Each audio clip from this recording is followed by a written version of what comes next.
Welcome to Beyond Bitcoin's Bonus Hangout Edition.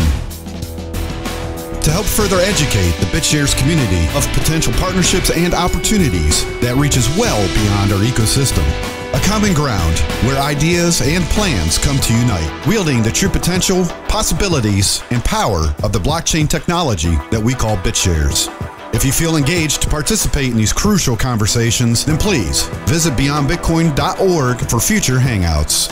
Also, please remember to vote for our Bitshares delegate, Fuzzy.BeyondBitcoin, to help keep our community informed and up to date. On behalf of the Beyond Bitcoin crew, we want to say thank you, and we appreciate your time and trust.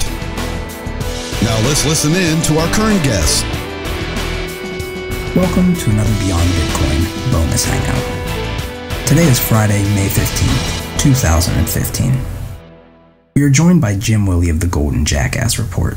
He's a trends forecaster with a phenomenal record and an eye for geopolitical events and economic consequences thereof. His presentation is entertaining despite the dark nature of the times he is currently forecasting. This conversation focuses on his forecasts, and we spend some of our time explaining the power of blockchain technology to fix many of the problems we face, with specific emphasis on Bitshares. If you enjoy this hangout, please check out goldenjackass.com. Read his past forecasts free of charge, and if you like what he does, consider subscribing for his paid newsletter. We look forward to seeing Jim once again in the future. Thank you for listening, and let's change the world together. I'm coming to learn a number of things, and the voice has mentioned. Now, I will mention the voice at times. He is a global elite gold trader. So he's a gold broker, but he's also a consultant to central banks and major entities like, say, the Saudis for setting up their sovereign wealth fund. So he has mentioned to me that cryptocurrencies will have a role, and the role is likely to be in gold backing at the retail level. So I'm going to explain that when I get going. It's one of the questions. In a quick nutshell, he says there are going to be 3 levels of gold management in the platforms and structures. One's going to be between central banks and big storage centers. Another one's going to be, the middle level is going to be between companies or, say, groups of banks representing a country versus the Chinese, as in the yuan swap facilities. And then the lowest level, not lowest in importance, but lowest in the hierarchy, is the retail. And he thinks there's going to be some gold-backed debit cards. And it even has a name for the system. It's Melvin or Melby or something like that. MEL is all I can remember. It's been a couple of years since we've discussed it. But, I'm limited in my knowledge of cryptocurrencies. I actually have a friend here in Costa Rica who's a software expert and consultant, and he wanted to form a small company with me, and we still might, but it just seems kind of odd to form a small company. And one of our main items of business would be to do the accounting in order to earn Bitcoin points. And I don't, that's not what I'm all about. I'm about the analysis and the writing and the interviews, and I'm busy as hell. And when I'm not busy as hell, I'm relaxing like hell, which means that I'm very seriously relaxing, like taking naps. Like going for bike rides with no destination in mind, just to unwind, going to a movie, seeing a movie a second time. And one of my favorite things is seeing a movie a second time, but the second time is in Spanish. So that's kind of fun. All right. Well, that's a little bit of my background on cryptocurrencies, which is not extensive, admittedly. So I hope to tie in my world with your world and hope that it goes rather well, this interview.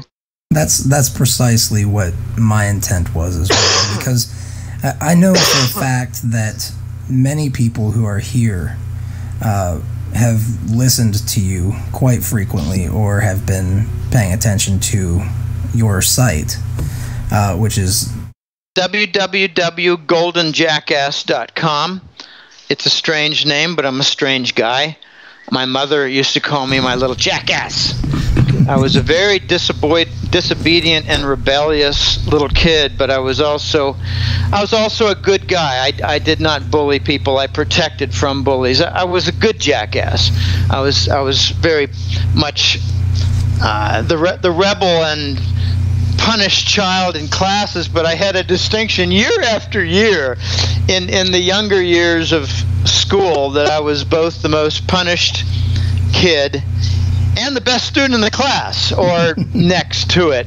So it's kind of funny, but www.goldenjackass is the website, and the business line is the Hat Trick Letter.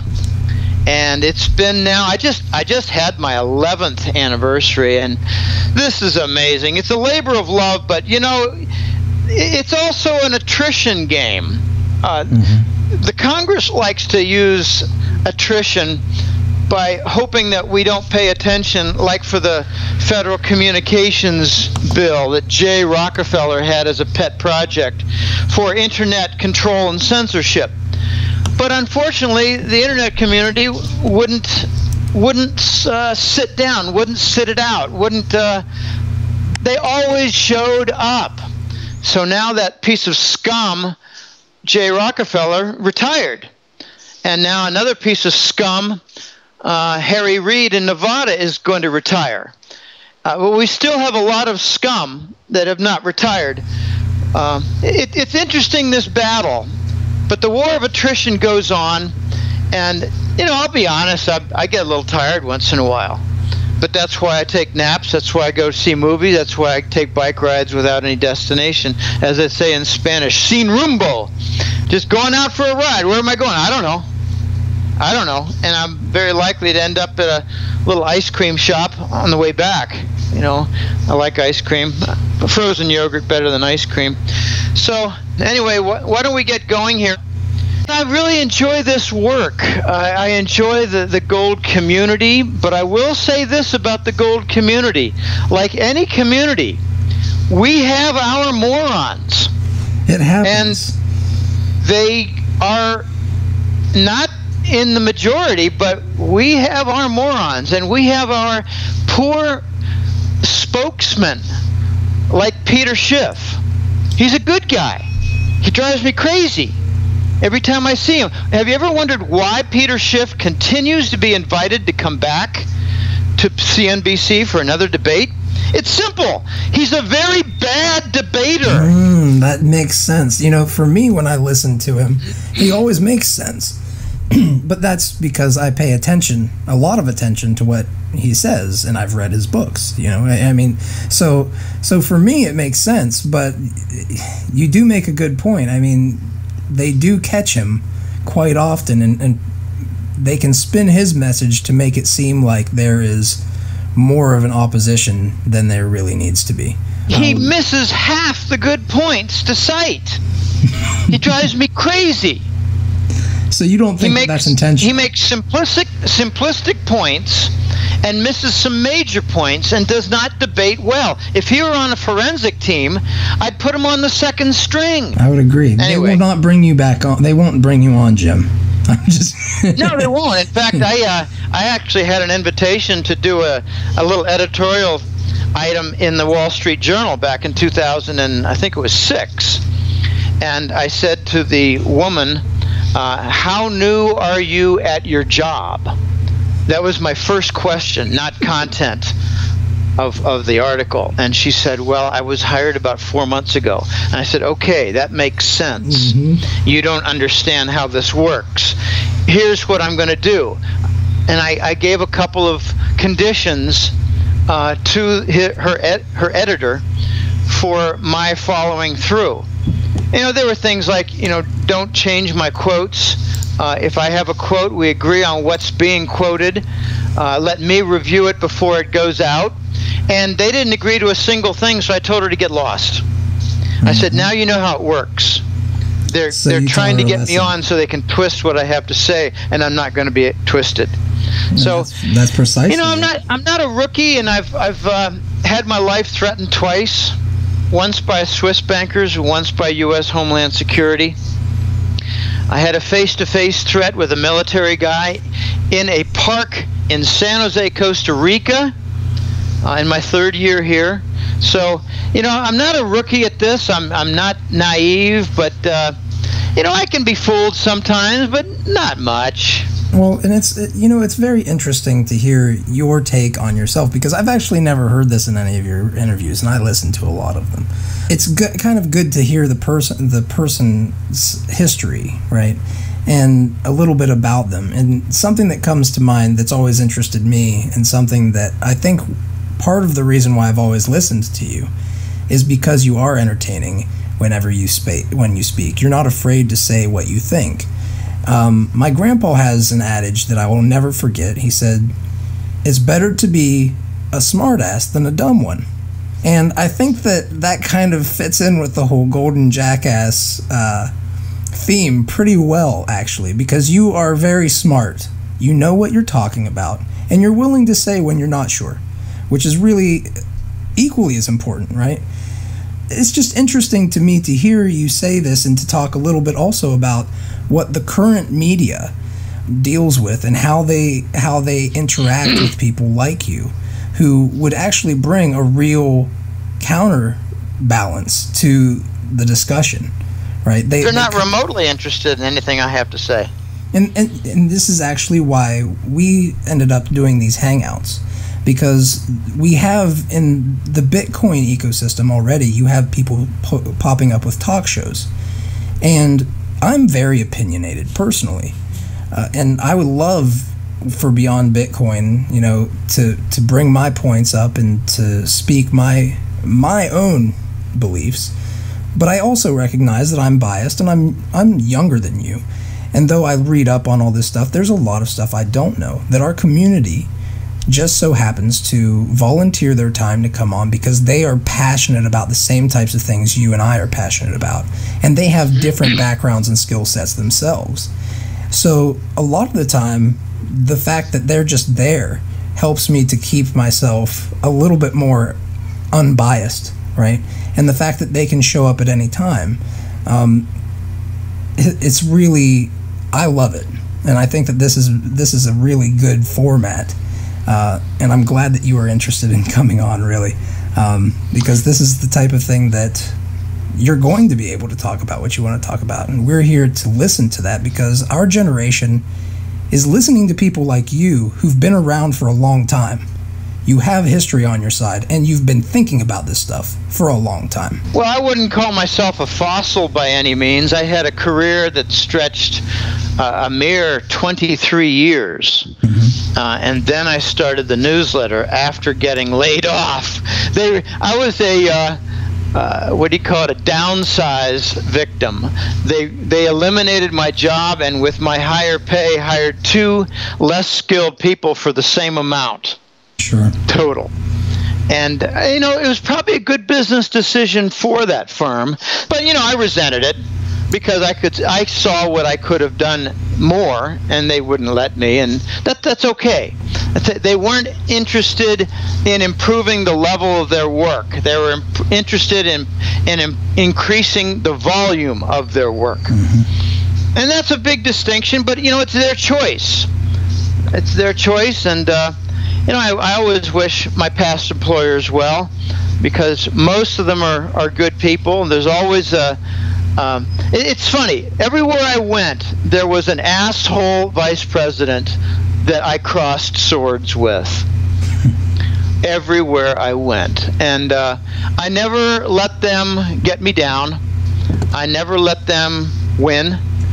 And I always watched as events flowed that resulted in their downfall, or their loss of power, or their loss of respect and influence, which was a very satisfying thing. But I wouldn't call myself a fossil with, you know, 23 years in industry in 3 fields, plus 11 years at this. But I would say that I'm rather experienced in a number of things. I still feel young. And when I look in the mirror, I say, yeah, there's an old guy in there. A guy who looks a bit old, but By gum, I bet you I could run circles around guys like you 10 years younger, no doubt. Well, you know, and try to keep up with me on a bicycle, I don't think you can. But that's okay. That's okay. Bring it to that, Jim. The reason I bring it up is because you are twice as old as me, right? And oh, really? Almost. I didn't know that. Almost. And okay. The fact that I've learned is one thing that my generation needs to do is they need to listen to people who've been around twice as long, who've also liked to look at things, because let's face it, 95% of the population doesn't seem to care about what's going on. They might be able to spout off statistics about their favorite sports heroes, but can't tell you the latest bill that was voted through the House, right?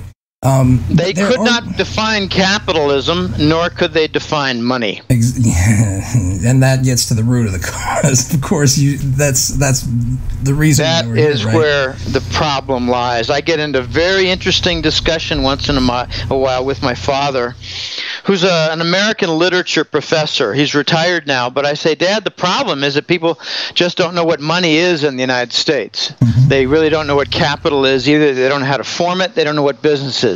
He said, Jim, that's a very arrogant thing to say. And I said, Dad, I don't think you know what money is, and I don't mean to insult you.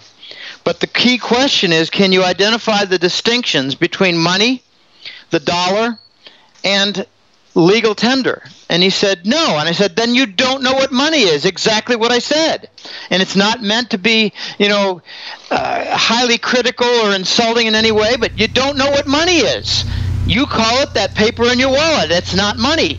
You're right. That's the problem. And he said, okay, well, this is very difficult, and I think I know what money is. And I said, yeah, well, you have your money saved in bank CDs, and that is at risk, and you don't even follow the laws behind that, so you don't even know what the alternative forms of money are.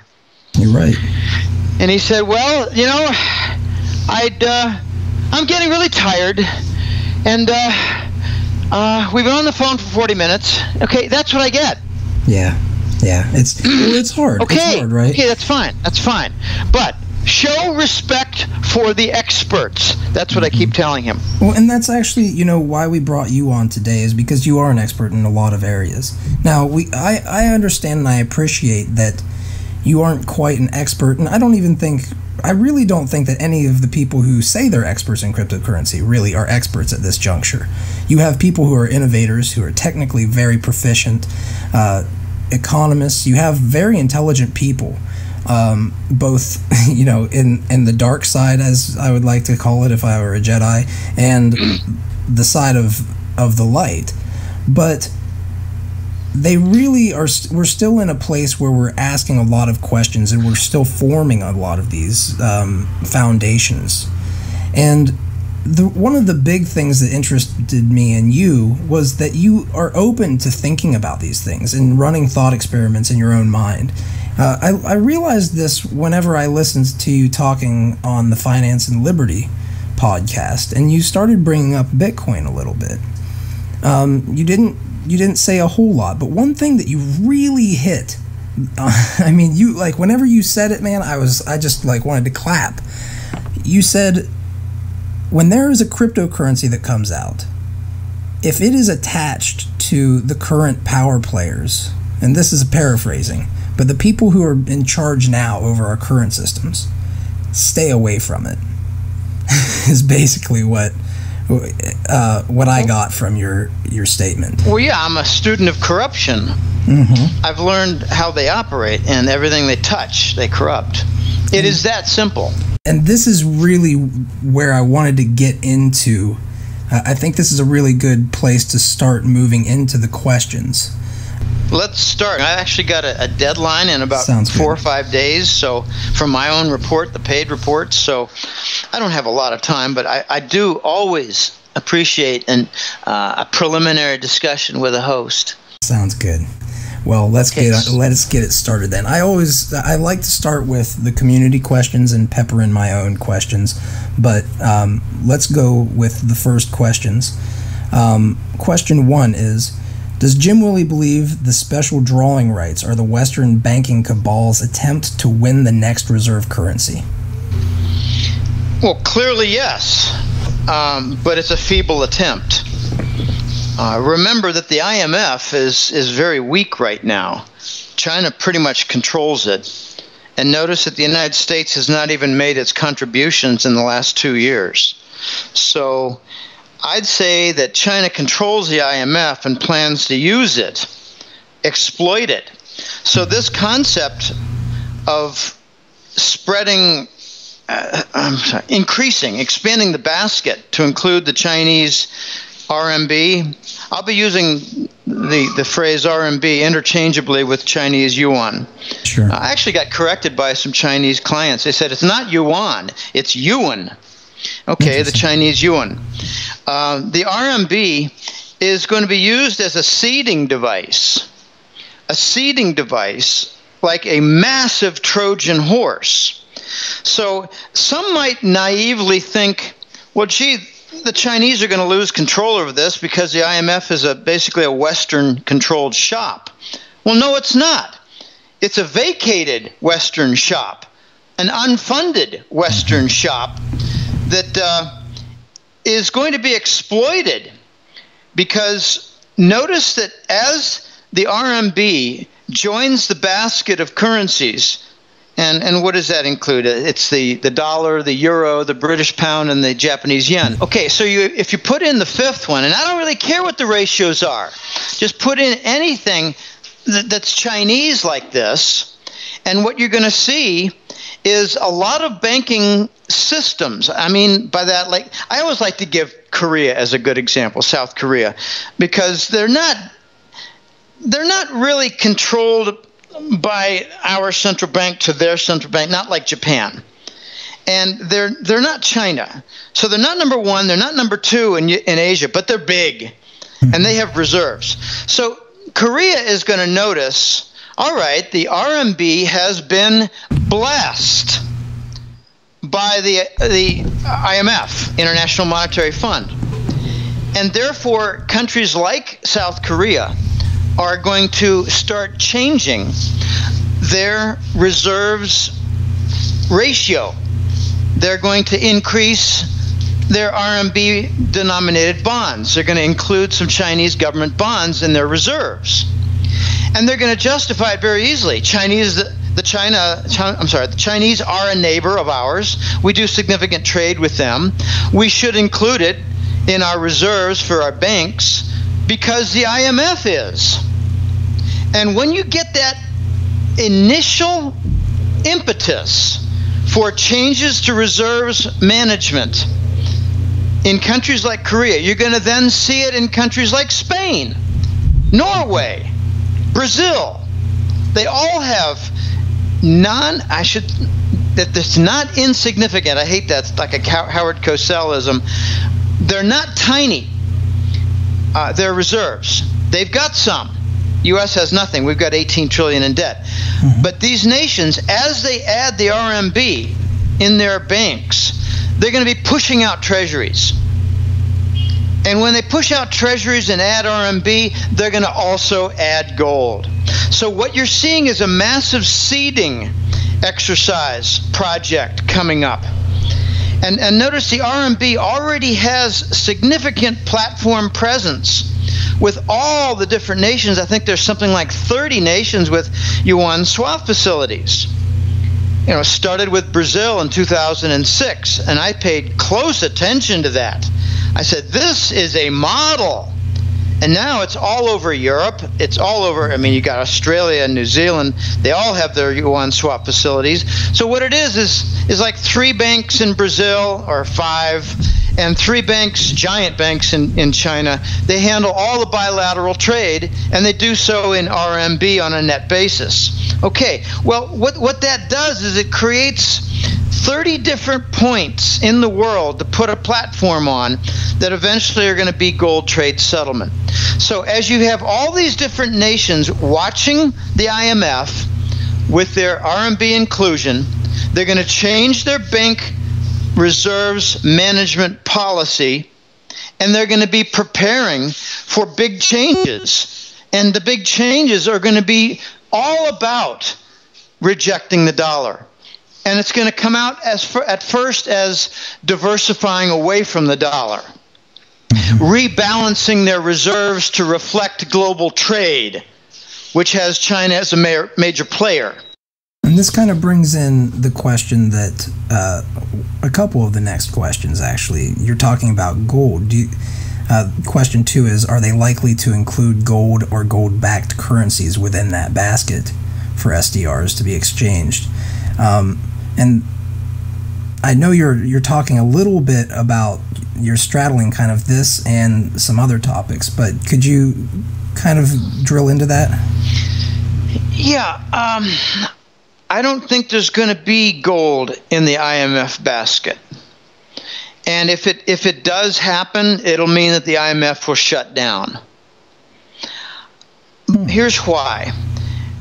You cannot have gold in the basket because doing so would require its managers to set ratios for the other currencies, paper currencies, with respect to gold.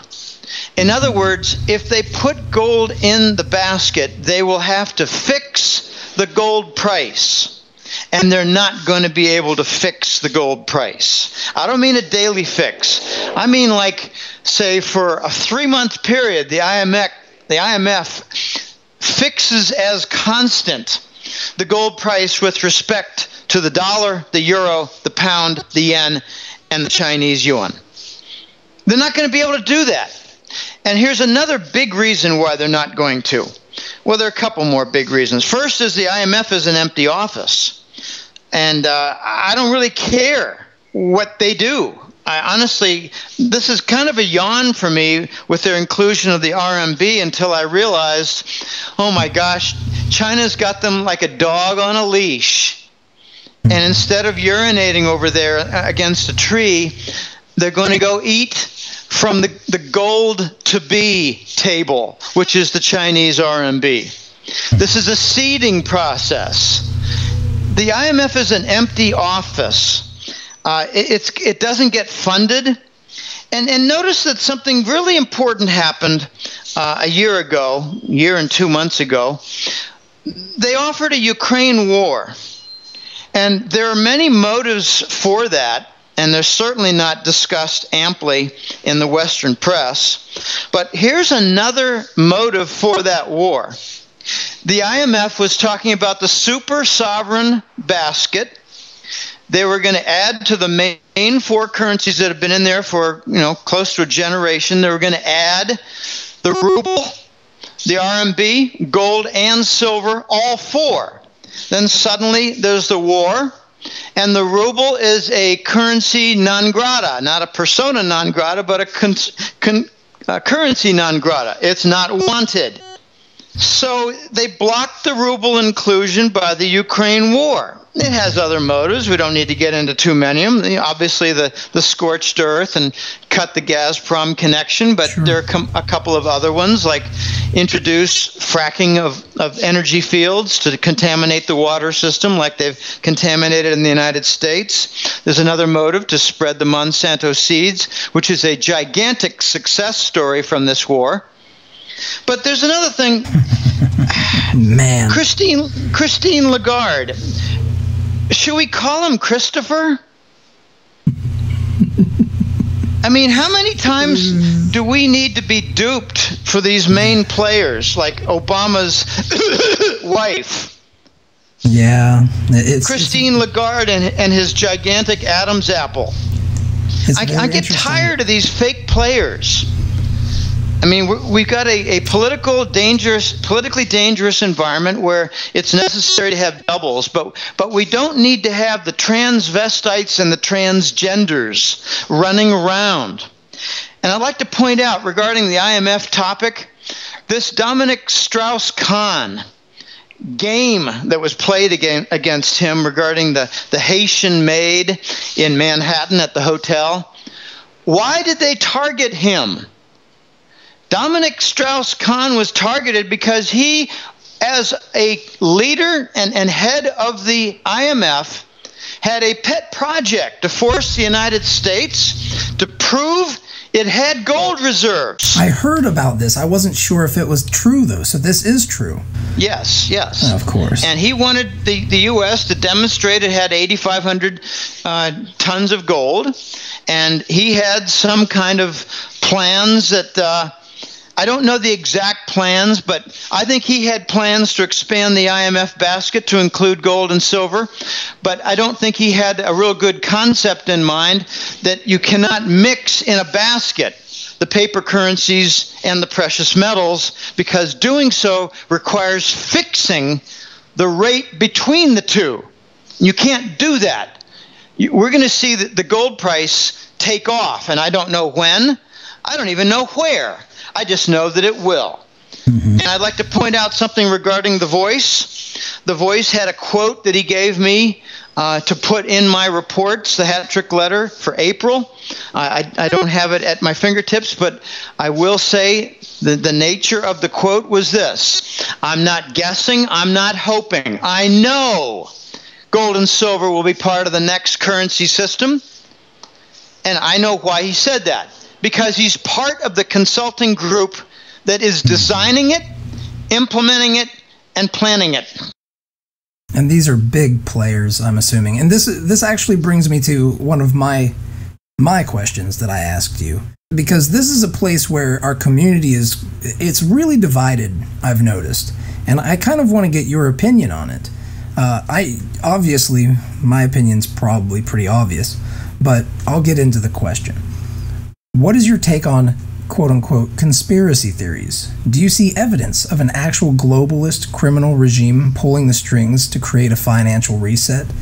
Some in our community think this is too complex a task to accomplish for idiotic and slow-to-adapt bureaucracies, that social engineering a societal collapse is out of the question, and that a financial collapse is more likely attributable to a good-natured people failing at the impossible task of organizing the world. So what is your take on this? Well, there are three groups of people that I like to point to: the morons, the dupes who are easily fooled, the gullible, and the sheep, the followers. I believe those who do not believe in conspiracy theories are the morons, the dupes, and the sheep. You've got to be an absolute idiot not to see the profound corruption, planned events, and basic plain view criminal deeds like 9/11, like the Kennedy killing. I was 11 years old when it happened. Why was the Warren Commission, 2 months after the Kennedy killing in '63, why was the Warren Commission so dead set on getting this thing closed? Because they did not want to analyze the evidence. They wanted to close the book and the door on the evidence. They wanted to whitewash it quickly, and later they wanted to kill those who were involved, like Jack Ruby. I don't mean involved in the actual event. I mean involved in the actual scapegoating. Do people understand that Jack Ruby had a landlord named George H.W. Bush in Houston? And this is all connected. That's just the beginning of Bush's hands in this, right? Oh, yes. I think the Kennedy killing was the turning point for Nazi America, fascist America. The turning point. Bush's father was Prescott Bush, who was an avowed fascist who tried to bring about a coup d'etat of Franklin Roosevelt and failed and should have been hanged. But instead he was given what they called an outpost job at the Central Intelligence Agency. And he turned it into something big. He turned it into a narcotics empire. But I believe the Kennedy killing had many elements of conspiracy. It went like this. Lyndon Johnson was one of the dirtiest senators ever to touch the Senate at the time. And I think Kennedy was coerced to have him as a running mate, just like Ronald Reagan was coerced to have Papa Bush as a running mate. because they had plans to get rid of the president and have the vice president take over. Okay, so here's how the conspiracy went for the Kennedy killing. The Wall Street bankers and the CIA, which were in cahoots all together with the Federal Reserve, decided to kill Kennedy, get rid of all the plans for the silver standard on the dollar, install Nixon as president, sign up the Arabs, in particular the Saudis, for the petrodollar, which is kind of like a pseudo de facto standard for the dollar in place of gold. They could control oil, but they didn't want gold. And then have Kissinger installed as Secretary of State. So get rid of the gold standard, put in the Saudi recycle de facto petrodollar standard, install Kissinger, bring in Nixon. Nixon at the time was a pariah politically who had no standing whatsoever. But he was a smart guy. Hey, no one denied that he was a smart guy. He was just an ass that no one liked. He had no alliances at all.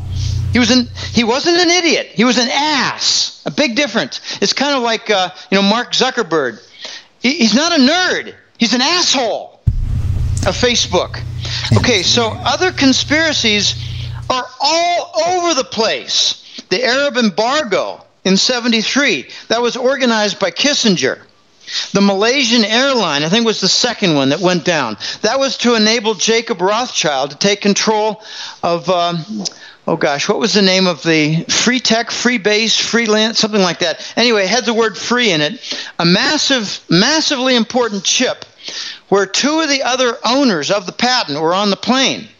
And they're dead now. And Jacob Rothschild just bought the whole company for something like $13 billion, unopposed. My guess is there were no permitted bids against him. So that chip, by the way, was the most important and effective anti-hacking semiconductor in the world.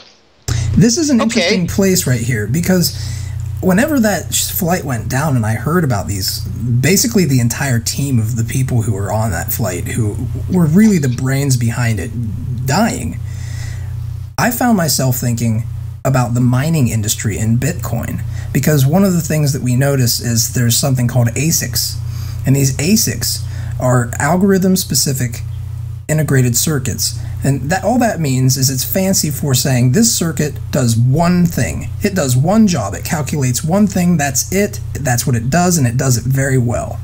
And if you want to look for a central focal point of power in the proof of work algorithm, which is what Bitcoin uses, and all of the clones that were based off of Bitcoin, what they use is proof of work. And that is vulnerable to a centralization of power, very much like what you see with the Comcast and these internet conglomerates.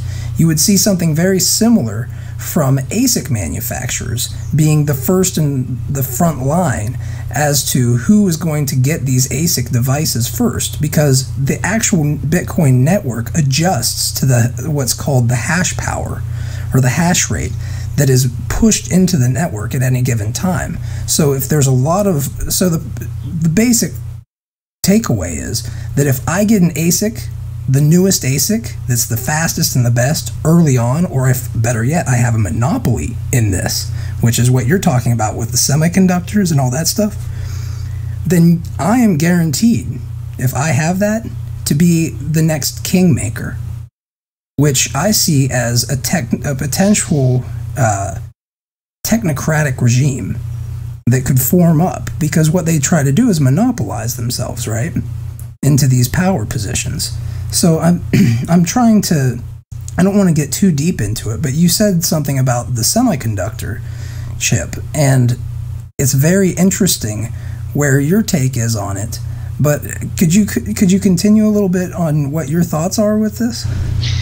Well, I'm not an engineer. I do have some engineer friends, and I did work for 13 years at Digital Equipment Corporation, which was known as DEC, D-E-C. They were number 2 behind IBM and ahead of number 3 Hewlett-Packard. So I had to learn. I learned about CMOS and a lot of different chip developments. I knew about ASIC, and I knew, some of these things, but, I'm not an engineer. Now, this chip on the Malaysian airline that Jacob Rothschild now owns in full possession, it was what's known as an embedded chip. Many different chips within the chip. So it was kind of like a department store. It had 5 sections that were all dedicated and running simultaneously. And this is very important for managing internet hacking and other things related to that. I wish I knew more about the chip. I really can't say, but I'd like to follow up a little bit more on the conspiracy side. Sure. The reset name, Global Currency Reset, is a misnomer. It is really a return to the gold standard. And they talk about reset, but if you look at the fine print or the details of what they're discussing, they're talking about a reset of the paper currencies relative to the price of gold. They're talking about reducing the value of the paper currencies relative to the gold price. In other words, they're talking about elevating, like doubling the gold price relative to all the toilet paper currencies. Mm-hmm. So it's a misnomer. The reset is basically reinstallation of the gold standard. That's what it is. And I mentioned before, the Ukraine war was offered to interrupt the reset. It was also offered to interrupt gold and silver inclusion in the IMF basket for the super sovereign SDR. But it's a whole lot deeper than that.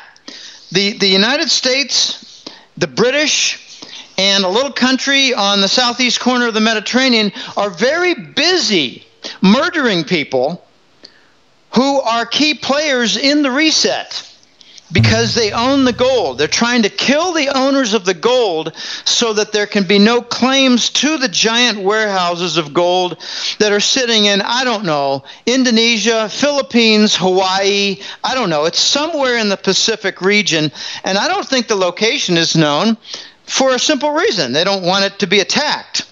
Mm-hmm. But the West is dragging its feet, kicking and screaming for this reset.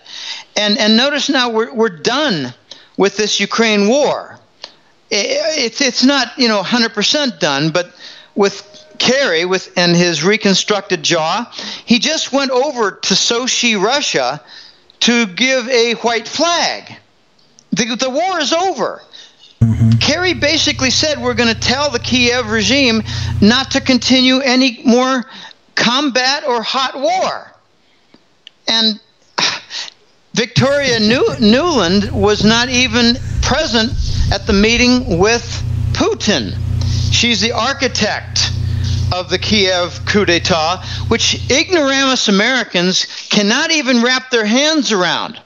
The U.S. led the coup of Nazis in Kiev, Ukraine. The U.S. had a black bag operation that even Nuland slipped out as being between $5 and $6 billion in cost. So we have the U.S. flag flying next to the Ukraine flag at their security headquarters, like their CIA headquarters. It's basically a CIA outpost. And the U.S. New York Fed stole all their gold 1 month after the regime change. So can ignoramus Americans figure out that the U.S. is running Ukraine as Nazis? There are other conspiracies here that I'd like to point out just very quickly. Halliburton did the Gulf of Mexico Deepwater Horizon BP rig explosion. They did it, and Matt Simmons was pointing it out until he got murdered. Accidentally, of course. Huh? It was probably an accident, of course. Right. Well, he drowned in 18 inches of water.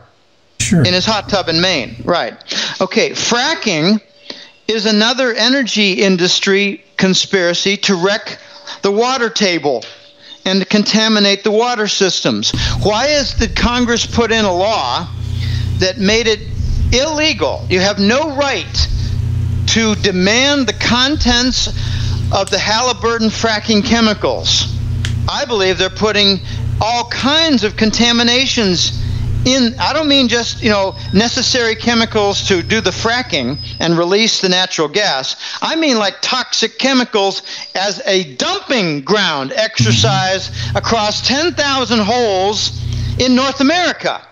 And then you have the other HARP criminal activity, where they've got a wall off the Catalina Islands in California preventing any rainfall. And that would be utilizing the HAARP antennas, HAARP, which goes back to Tesla's early designs, correct? We have about 30 examples of its usage, and we have lots of documentation. And here's the easiest two features that even the untrained engineer types can lock onto. If you're looking at a Doppler map on a weather map and you see some lines like striations, that's HAARP. That's not natural. And if you're looking at some detailed information and you see heavy microwave activity in the atmosphere, that's HAARP, because nature has no microwave activity in the atmosphere. So there's lots of evidence. I have a slew of different people, including family members, who are just absolutely ignorant beyond the word on technological aspects, and they tell me I'm out to lunch, and when I try to explain them a nuclear-powered microwave device that's pointed up to make hurricanes or pointed down to make earthquakes and tsunamis, they look at me like I'm crazy, and I tell them, you are in the dark. You didn't take a single engineering course. You did not take even a mathematics course in college. You did not take an economics course in college. You did not take a geology course in college. And I did, except for the engineering and geology. I took a bunch of different science courses: chemistry, physics, astronomy, pharmacology. I practiced applied pharmacology too in college, but that's another story. Well, so, if you don't mind me interrupting, if there are no conspiracies, just last point, if there are no conspiracies out there, why did I receive 2 death threats? Well, and that's kind of the point that I'm getting at is, what I always bring to people, I've got more of a psychology background. And I've always been one of those people who's a people watcher, right? And the one thing that I always bring up to people who don't believe in conspiracies, I say, especially with guys, I say, have you ever bought some girl roses and something really nice on Valentine's Day, thinking that it might increase your chances of getting something else? Or have you ever worked at a place where there's somebody who didn't care whose heads they stepped on to get to a place where they wanted to go, and they didn't care about those around them or helping to empower all of those around them? They just cared about stepping on everybody else to get to where they wanted to go. And those are simple things that you can see in human behavior on a small scale every day. And whenever you look at the players, these people's basic human psychology hasn't changed. It's still the same. They're just playing in a different atmosphere, right? Where everything's bigger for them. And many of them have been born into these situations, so they don't even know what the opposite exists, right? The other world exists. They really see us as numbers, and they don't really care what happens to us. So when you really think of it from that perspective, it seems like it makes perfect sense that these people would be, who have psychopathic tendencies, would just so happen to, my apologies. So whenever you look at this just on a basic psychological level, it seems like it makes perfect sense. The thing that really, the point that I like to focus on is, why do they, or how do they control this? How do they control such a large ecosystem? And I think that at least in large part, you've already acknowledged what it is, which was the 3 types of people that you talked about in the very beginning, right? The morons, the dupes, and the sheep. Yeah, essentially they allow it. Because like you said, HAARP, there is plenty of, I actually remember watching a documentary. I didn't take a specific class on it in college, but I watched a man who was a scientist who was at a university, had a small version of HAARP, and he created tornadoes. He created all kinds of small versions of what you're talking about. And he said, the interviewer asked him in the final portion of it, he said, could this be played out on a larger scale? And he said, yes, just give me the resources and I can make it a very large scale. And that's how it ends. And this guy isn't trying to make money from what he's doing.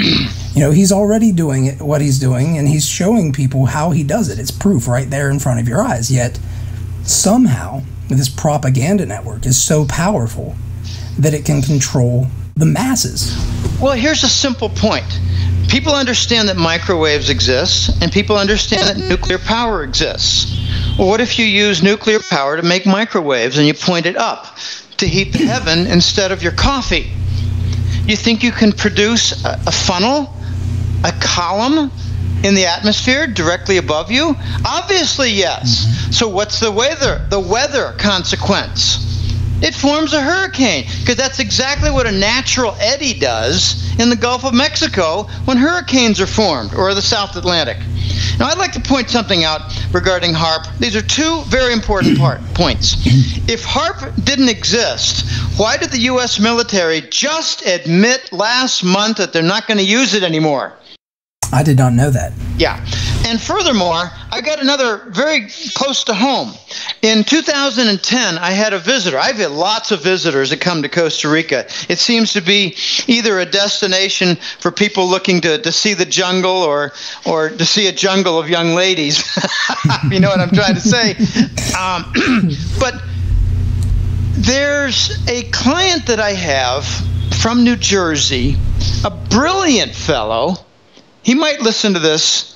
I'm not going to mention his name or his business, but he's a brilliant guy with a scientific background, and he came to visit in 2010 and then visited again a year later. And when he came to visit the first time, we spent 8 hours consecutively over dinner, walking around, and then had another meal, had a drink, and then we parted ways and met the next day. And in the course of the conversation, I asked him, what does a smart guy like you do? What did you do before you did this business for such and such in New Jersey? And he said, well, I worked for about 8 years as a U.S. military scientific research lab technician, engineer. And I said, whoa, tell me about some of your projects. And he said, well, one of them is this and one of them is that. And I said, did you ever work on HAARP? And he said, I did for a few months. But I found that the people on the HAARP project were absolute psychopaths. And I said, really? Do you have any friend or colleague still on the HAARP team? And he said, yes, one. Do you maintain contact with him, I asked. He said, yes, it's not frequent, but we still, touch base. We bump into each other once in a while at old meetings, or, old farts get together for a meeting. And I said, what is this guy doing now? And he said, well, he's kind of enjoying the creation of hurricanes.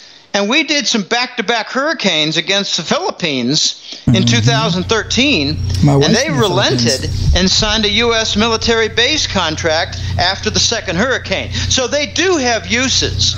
And I don't even want to get into Japan and the Fukushima. Let's just leave that alone. Sure. But as for conspiracy, here, along your same point, have you known anybody who stole money out of the cash register? Well, yeah, everybody does. Everybody knows somebody. So, do you think the person who stole money out of the cash register maybe got an agreement with someone else who works to keep it quiet? So there's your conspiracy. And I actually laugh at people who tell me that I'm all wet regarding the Kennedy killing conspiracy theory regarding Nixon and breaking the gold standard and installing Kissinger and setting up shop with petrodollar and the Arabs. I laugh at them. I say, are you telling me that killing Kennedy and taking control of the dollar printing press is not a motive for murder? Yet stealing $1,000 is? You're right. This is $1 trillion machine. And obviously, they've been seeding the conspiracy players for 30 years. They're all over the place. In fact, I think they were seeding things right after World War II. What do you mean by seeding after things? The war. What do you mean by seeding things with the conspiracy players? Well, for instance, does anybody realize that Goldman Sachs was created almost 100 years ago because no Wall Street firm would hire a Jew? No. Was not aware of that. Okay, so when World War II ended, Goldman Sachs was very important for getting some of the Nazis. in Operation Paperclip. It wasn't just scientists like Wernher von Braun that was used for NASA. It was bankers out of Switzerland, bankers in London who were cooperating with the Nazis. Very few Americans even understand that the Nazis in Germany got significant loans from Wall Street banks kept hidden. So the seeding took place right after World War II ended in the late 40s. All these guys, I shouldn't say all, many of these guys, we're talking about several hundred Nazis were brought into the United States. Operation Paperclip. Operation Paperclip, and it included Joseph Mengele. Yes, what a good guy. And he just took charge of the robot program for Langley that now has several thousand, I don't even want to mention the actual number that I'm hearing, several thousand human robots operating in positions of power and influence across the U.S. government and other entities. Wow. But the seeding has been extensive, and Goldman Sachs had its coming out party when Clinton had Robert Rubin appointed as Treasury Secretary. There was one event before that where a Wall Street figure was Treasury Secretary, and that was a fellow named Donald Regan, not Reagan, but Regan, R-E-G-A-N, in the Reagan administration. So Regan in the Reagan administration was a Wall Street guy. Mm-hmm. He headed up the Treasury Department, and in a matter of a year or so decided he'd rather be the chief of White House staff, which is no small job in itself. Sure. But later, Robert Rubin left the Goldman Sachs London office, where he was in charge of the gold desk, and became Clinton's Treasury Secretary. And the first act indeed he did was to work with Clinton to get down the gold leasing rate to near 0% and make it only available to Wall Street banks to lease. So they leased at 0%, started the gold carry trade, and invested in treasury bonds and amplified with leverage using futures contracts. That's conspiracy. Yeah. So they gutted Wall Street. I mean, they gutted Wall Street, gutted Fort Knox. Residents of Kentucky know more about the gold issue, the gold story in the United States government than the rest of the population, because this is the common story in Kentucky that was told. The armored trucks arrived riding high and left riding low. Mm-hmm. They were weighed down by tonnage of gold as they exited. 24 hours a day, month on end, and probably took place for a good 9 months. And the Kentucky residents are wondering what's going on.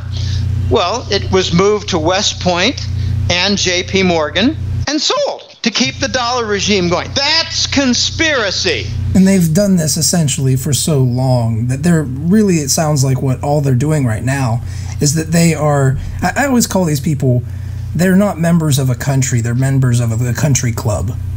And the supranational. Yes, and they see countries as places that they can use as safe havens against each other after they've eaten one alive.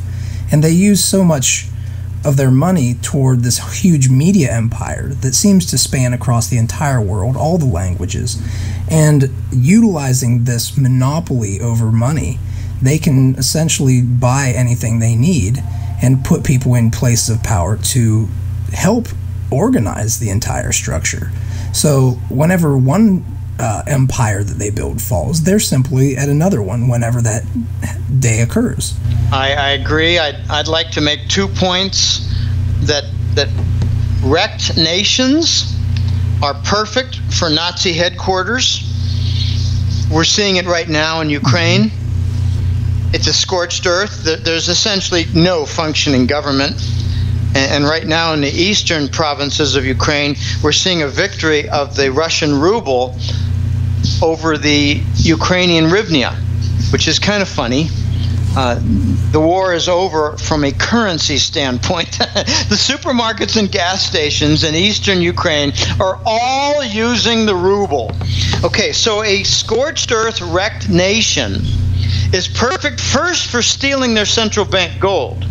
And then it's great for having, say, an office to Blackwater, where they can have the mercenaries basically operate without worry of regulators or police. Sure. Okay, the second point I'd like to make along this theme is that you talk about buying government, that's what the narco money is. If you take a look at the details of the Afghan war and the heroin production, you'll see that the tonnage went from something like 200 tons a year of heroin before the Americans got there to a peak of about 1,500 tons. So it multiplied by a factor of 7 or 8 under U.S. control. And the morons in the public hear the dribble from the U.S. government that these Taliban are stubborn and we need to increase the funding to Kabul to combat all the heroin. When we're involved in vertical integration with tanker trucks of processing chemicals, and the output is somewhere worth between $800 billion a year and $1 trillion, and the costs are covered by the U.S. government. That's a good business. Definitely. So they're using the money to buy influence for, say, congressional leaders, for other government leaders, for, say, all the governments in, say, Western Asia, like Armenia, Moldavia, Azerbaijan, all the nations that are joining NATO, I believe, are receiving narcotics money as bribes. Makes sense. This is how I believe we're going to see attempts for centered in Europe, the totalitarian state, NWO and all that. I don't like getting into all that, but you know the point that I'm making. Narcotics money will be distributed in order to bring about. An example I like to give that a little bit close to home. Suppose you have country A. Let's just say country A has some leaders and some elite that are behind it with bank control, and they've been sharing narcotics profits for moving the money and just doing narcotic money laundering on behalf of Langley by way of Panama. Okay, so country A is integrated with the narcotics money movement. And Langley tells country A, we're going to give you this cut. It's going to be about 3%, 5%, and it's good money. It's big money for you people, but you must conform to the dollar standard in the banks and the economy, and you must conform to the U.S. government rules. So after a period of time, even though the dollar looks like it's going to go away or it has big problems or all of its platforms are collapsing or all the rules and regulations are onerous and difficult, it doesn't matter. The leaders of country A conclude we're going to stick with the dollar, hell or high water, because the money's good. And they wreck their economy as a result of narcotics-based bribery. Well, and this really gets to a question that it's not going to be in the order of the questions that I ask, because generally I like to try to fit them in places where they really mean something. And this is a place where I'm sure you've watched over time, and I'm sure you were probably one of the first people saying, of course, the NSA is spying on everybody. But we're now spying on me. Of course. And we're actually in a time when it's now blatantly obvious. You know, we've had people who are in charge of this stuff going before Congress and lying, bold-faced lies about the fact that they're not collecting data. And now an appeals court just came out and ruled that the NSA data collection is illegal. Not that it matters, because they'll just transfer it to another jurisdiction. They've used this decentralization of technology, of the internet type of infrastructure, to make it so it doesn't matter what countries rule it illegal. As long as there are a large number of countries where they can do all the dirty stuff and have that based there, they can essentially do anything else they want to. Now, with that said, how does the total surveillance grid threaten human liberty? And how would the elimination of physical currencies increase this threat? To begin with, the surveillance is total. I actually had a threat in August of 2009. I'd been here over 2 years, 2.5 years, and it was a Saturday afternoon. I was just minding my own business, going for a stroll, and this large fellow, about 6'2", I'd say 210 pounds, kind of a short haircut, the military look, yes, good posture, large shoulders, walked right up to me and said, "Watch what you talk about on the telephone." He didn't say Jim. He clearly knew me from my face and some picture that maybe was put on his desk. My guess is that he works somewhere in the U.S. Embassy in Costa Rica. They've got 10 floors underground in the U.S. Embassy. So I had to think back, what was I talking about? And I knew very well what I was talking about after a little bit of thought. I was talking with Rob Kirby about a syndicate whose name begins with the last letter of the alphabet. And it's 7 letters and starts with Z-I-O-N. Okay, you get the idea. So we were talking about some very dangerous topics because the voice had mentioned to us that look for, he said in 2 or 3 years, it's not going to happen quickly. Remember, this is 2009. In 2 or 3 years, a minimum, you're going to start to see lost control by the press. You're going to start to see interesting whistleblowers come out. You're going to see, databases becoming freed, like the Snowden files.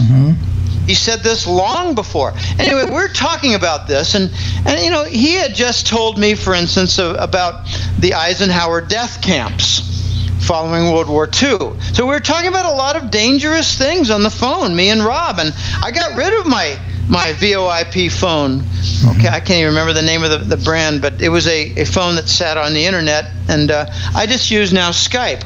I have no other phone for over 4 years than Skype, and with my little portable headset, I'm able to walk around and hit the bathroom or grab some orange juice or something while I continue talking.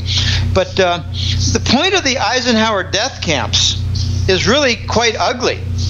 We didn't know what to do with the, I don't know what it was, 1 million or more German prisoners that weren't just soldiers, but were, say, agents captured doing banking and hijacking money and muling money from A to B. We didn't know what to do with them, so we set up the Eisenhower detention centers. Sure. And how do I know about this? Well, the voice has an uncle who was in one. And he was stuck in there for 9 months until he escaped, when the captains in charge of the camp just told some people, we're going to leave that door open overnight. Do whatever you want to do. Go, whatever. We're sick of this. And here's the really ugly part. Between 500,000 and 1 million German prisoners died in these camps of starvation and exposure to the cold.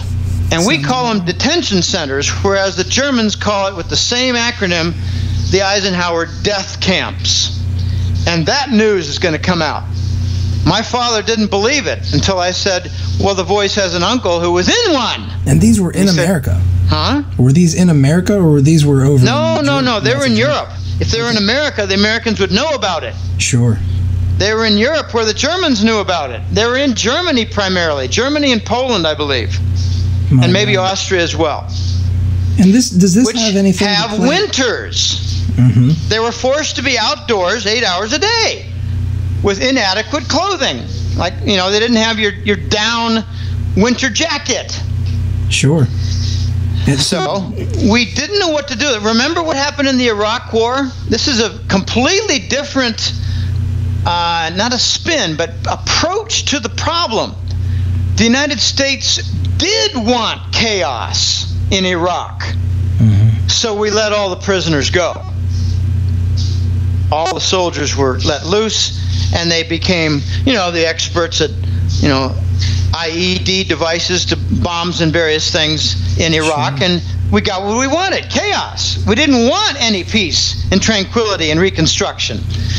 It gets really messy because even in the Iraq war, the reconstruction fund was robbed of $2.3 billion by Tenet, who Baby Bush gave a Congressional Medal of Honor to. What for? For successfully stealing $2.3 billion worth of the Iraq construction money? I'm sure they didn't put that down on the piece of paper that they signed, but yeah, there's evidence floating around that I've been hearing about, and it's used occasionally for leverage. It's evidence of the transfers. So I guess, and it stops some people cold for trying to bully their way around. And this is a place where we keep talking about or hearing about this cashless society that they're trying to create. And I keep going back to the times of, once again, looking at Nazi Germany as the perfect example. I find myself thinking, okay, now that everybody has a cell phone, I don't know if you've watched The Dark Knight, which is a Batman flick, but whatever they show on there, whenever in the end, when they use these cell phones to essentially help him track down the Joker, is who they utilize this entire cell phone network to track them down. That technology is very, very possible and most likely in use today. Most likely has been in use for quite some time before it even came out in that movie. Yeah, but not the video element that you saw in the Batman movie. Yeah. The sound element. In fact, here's a little hint that I heard from a fellow who is actually from Homeland Security, but one of the good guys. I've got lots and lots of contacts. Sure. They're not all bad when they come from the U.S. side. He said, when you use a cell phone, like suppose you get a new cell phone number and you get it from some gal and her aunt or some friend and his friend, and all they had to do was produce a national ID card to get you the chip, and you're using it and you pay the bill, and no one cares that it's not your name on it. Mm-hmm. They recognize your voice, yep, not your number. So they do voice prints like biometric in a crowd. To find the face, they do voice print. I've got a unique voice. It's a little high-pitched. It's not a deep man's voice, but you can't really alter your voice in order not to be recognized by the NSA. It's hard to do. You just naturally speak your voice. I could get my voice box altered and sew up a little bit on the corner to change my voice. I'd like to have a deeper voice and sound a little more masculine, but not that I sound feminine. But, I have a little bit of a higher pitched voice that's unique. People recognize it right away when I call. Mm-hmm. I make a call as a prank to a friend and say something dumb, stupid, silly, and they hear, Jim, what are you doing? They know it's me right away. Sure.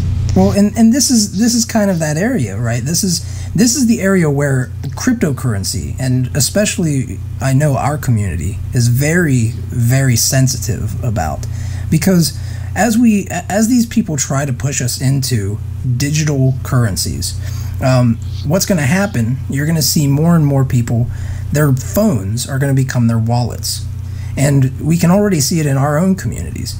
And what we push for is to have encrypted phones. And that's one of the things that we can do to help to combat this. Because if we don't have something like that, what they're going to have is they're going to have all this metadata, and then they're also going to have the interactions, the real interactions that tie us together monetarily. Which, when you add that into the big pool of metadata that they already have, I'm sure as a statistician you understand even more so than I do. That becomes very dangerous, right? It does. It's the interrelationships that bother me. If I were to get a new phone number and alter my voice, that still would not be sufficient, because I've got 4 or 5 American friends, I've got 4 or 5 Latina sweethearts, and I got a few other people that I make contact with. So all they have to do is a correlation analysis of an unknown number, and they can conclude, oh, that must be Jim. Yeah, he just sounds a little bit like a different. Just by who I'm communicating with in my network of nodes. Yep. And it's very disturbing. you know, here's the unfortunate part about the point you're making. You can put a chip in to encrypt your phone, but unless everybody you communicate has the same chip to encrypt their phone, doesn't have any value at all because of the correlation of your network. You're right. And these are the things that we're struggling with, because as a community we can actually utilize the system, the ecosystem that we're building, to support people who work for the chain, who it actually pays people out. The community can vote on people who have different proposals and cool things that they offer. But we also have to recognize that at the market cap that we're so small that these people who are printing money like it's nobody's business can essentially do whatever they want. And we are in a place where we have the right intentions, but the question is, are we going to be able to make it with those intentions? Or are we going to have to give up some of those philosophical beliefs that we all believe are grounded in a lot of fact, in order to make it to the level where it's going to be a large enough ecosystem where we can actually help to fight for freedom and liberty by creating an open and free market that is not gameable from a protocol level. You know, it's a very tough I think equation. it's going to come. I do think it's going to come. I'm not an expert in this, but I think it's going to come, and you're going to see whatever evolves outside of Langley, outside of Wall Street, outside of the banking community, and maybe it's going to have an Asian element to it. I tend to trust what the Asians are doing. You know, I hear all this stuff about, oh, you know, the elite just took over China and Rockefeller's been over there and he's got some children from the 70s and they're grown up now, and all we're really seeing is a shift of the power structure. It's going to China, but it's the same people, it's the same syndicate. I think that's a bunch of bullshit. Really? I don't buy it for a minute. Watch the Asians. Watch their, say, debt rating agencies. Watch their credit cards like Union Pay. Watch their BICS competitor to SWIFT. And then you've got the array of like AIIB, the Infrastructure Investment Bank. You've got the New Development Bank, and you've got the Crisis Reserve Account. These are all platforms that are going to be basically gold related. They are going to support the gold standard and gold transactions and gold as a medium for this ecosystem that you want. I tend to trust the Asians. I trust any nation that does not communicate with the U.S. government, does not return their phone calls. And now what I'm hearing is that almost no European nation except the French are returning U.S. government phone calls. Really? You know, this is real interesting that you say this, because one of the biggest, I would actually say the biggest demographic for Bitshares, which is the platform that we really have gravitated towards, they have noticed that we're wanting to become a decentralized exchange, and that means that there's no naked shorting, there's no high frequency trading. It's made impossible or highly impossible, or highly improbable rather, and that's the end goal. And they want to have basically cryptocurrencies that are smart money, is what we call it, which is essentially a container that can track the value of any asset you want. But Chinese are very interested in gold and silver especially, and a couple other U.S. stocks that people don't have access to over in China for obvious reasons, right? Like Warren Buffett is a good example. What's his stock? I can't think of it off Berkshire Hathaway. Thank you, Berkshire Hathaway. Because there's only like 100 or 200,000 shares, they actually split them up into very small shares. They buy them and then they sell a Bitshares asset that tracks the value, only it's in smaller chunks. Their shares are actually representing a small share in Berkshire Hathaway. So it's really interesting how they're doing it. And China is on the forefront of using Bitshares, which is very interesting that you say that, because I've been personally kind of concerned about the stuff that you just talked about, like the country club is essentially moving to China, and they're going to have control in China. But what you're seeing it sounds like they're not as interested in that. And like they might actually be saying, hey, we have better solutions available to us than to use you guys. Well, they have two main objectives in the Asian elites. Main objectives. Sure. And that is the gold standard to be installed, because they want fair trade and they want honest banking. And we don't have either right now. You can't have the United States run imbalances and pay for all the different emerging market production with treasury bills that are really toxic money. So they want the gold standard to legitimize trade and the banking system. But they're also very, very motivated on a second motive. And they've had great progress of that. It's called cleaning up the elite class. And by that I mean eliminating the really evil types who have a project, for instance, of Agenda 21. Oh, yes. Agenda 21 is basically to wreck the earth, and for those who follow the Bible, it's the 7 bowls of pestilence and poison and poison air and blood, and that's basically war, endless war. So you're seeing it now with, say, the water industry. They're fracking all over North America and injecting toxic chemicals, while they're preventing rainfall with the HARP wall off the Catalina Islands in California. They're preventing rainfall in California. So at the same time, what they're not telling you about is the Bush family and a lot of other elite families like the Carlyle Group are doing heavy, heavy investments in the water industry and water treatment industry, the vertically integrated water industry with 5 different elements to it are being bought up by the elite as they poison the water system and prevent California rainwater.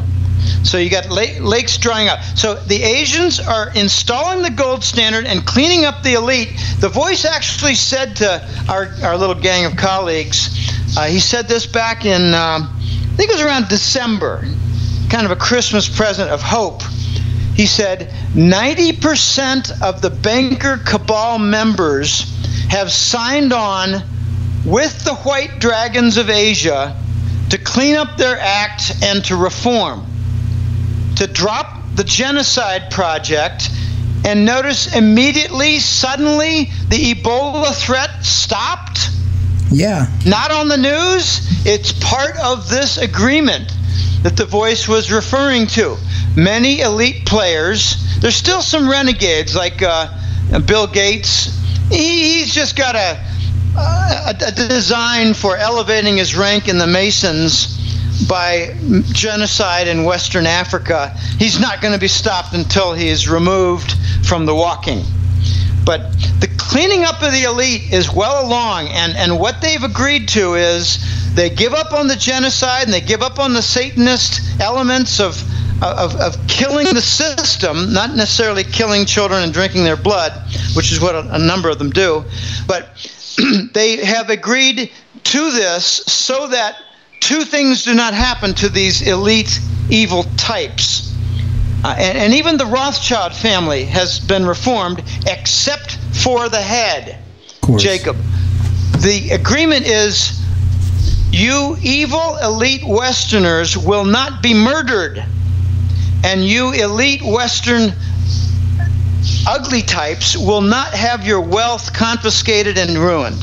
So they're trying to avoid being killed and being ruined financially by signing up for the reform that the Chinese and Asian elites are undergoing right now. They are fighting this Agenda 21 because the Asian elites are very close by to what's happened in Japan and the contamination of the Pacific Ocean. They don't like to see it. The Chinese have been victims of HARP exercises to prevent rainfall in China. That's where they perfected their craft. And the Chinese are a little bit sick of all the different, like swine flu and avian flu that just happen to be having outbreaks exactly where British Airways has their flight routes. Well, I'll tell you what, this is, we can go all day, and I'll say we're going to get to the point where we should probably start wrapping it up. And yes. Obviously, I like to talk. You really like to get into this stuff too, so we've got to be careful on time. However, I know that once we edit this down, we'll probably lose about 20 minutes. So we've got about 15 to 20 minutes. Would you mind if I asked you just 2 more questions and then... well, maybe a third one at the very end. Well, especially for the end questions that we had arranged. Yeah. My big one would be, first off, would be Tom here is talking about Benjamin Fulford and a $1 trillion lawsuit. And he said actually this ties into the White Dragons, which I was not aware of. Do you know of any of this? I know a little bit of it. I'm not an expert, but they're called the global funds. And I referred earlier in the interview to the U.S. elites very busy trying to murder people who are owners and attorneys for the large gold hoards. This is related to the Ben Fulford reference. Can't think of the name of the man who's fighting the case. Anyway, yeah, this is very much related. The global funds are very real, and Ferdinand Marcos of the Philippines hosted the hiding of a lot of gold before and during World War II, and all the people who were in the construction of those vaults were murdered. It's the classic murder the engineers story. Mm-hmm. But this is an ongoing battle. Neil Keenan, boy, I got a funny brain. It just pops out in the middle of who can figure out how our brains work? Yeah. But the Neil Keenan case with the global funds is very real. And what happened was Paulson, Rubin, Clinton, and a few others did not steal some money. They hijacked it so they could steal the interest. Mm-hmm. And we're talking about a couple $1 trillion. So, if you just do some simple math, I don't know exactly what kind of interest they're earning on this hijacked money, the funds. But if you just say $2 trillion for easy math and 5%, you're talking about $100 billion of interest per year, free and clear, and I guarantee you they don't pay any income tax on that. Of course not. So this is syndicate money that just goes alongside their narcotics money. The Bush, there's a Bush MO. What they do is they try to start a local revolution. They call it the color revolutions. They try to unseat some power. They try to kill off a few leaders, use some technology to organize people, have some demonstrations, and cause an uprooting, an uprising in the local in the local public in the main cities. And then what they try to do is to get the banks to start moving their gold to safer places, and then they steal it. So they've been doing it in country after country after country. They're trying to steal the Syrian gold right now, but Russia is helping them to protect it. So that's one of the reasons that I never knew of, that they try to create all of this chaos in certain areas, localized areas. It's not to spread democracy. It's not to bring about liberty. It's to bring about fascism. Sure. They talk about democracy, but remember the Russians used to call their nation Democratic Union. No, their version of democracy was communism and socialism, but what the United States is getting right now is the worst of socialism and the worst of communism put together. And I like to point to the QE, the quantitative easing, the unsterilized bond monetization by the Fed. That is pure Politburo control of money. And they're killing the economy. They're not regulating it. They're killing capital, because QE results in hedging exercises by all kinds of financial entities, including central banks on foreign nations.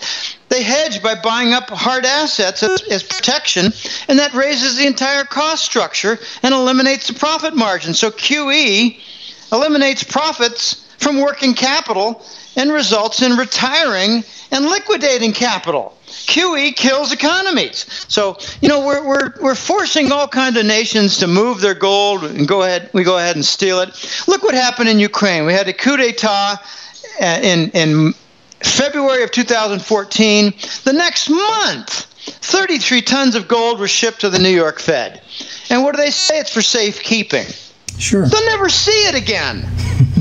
Just like Libya will never see their 144 tons of gold sitting in the London banks. Why do you think they went in and disemboweled Gaddafi?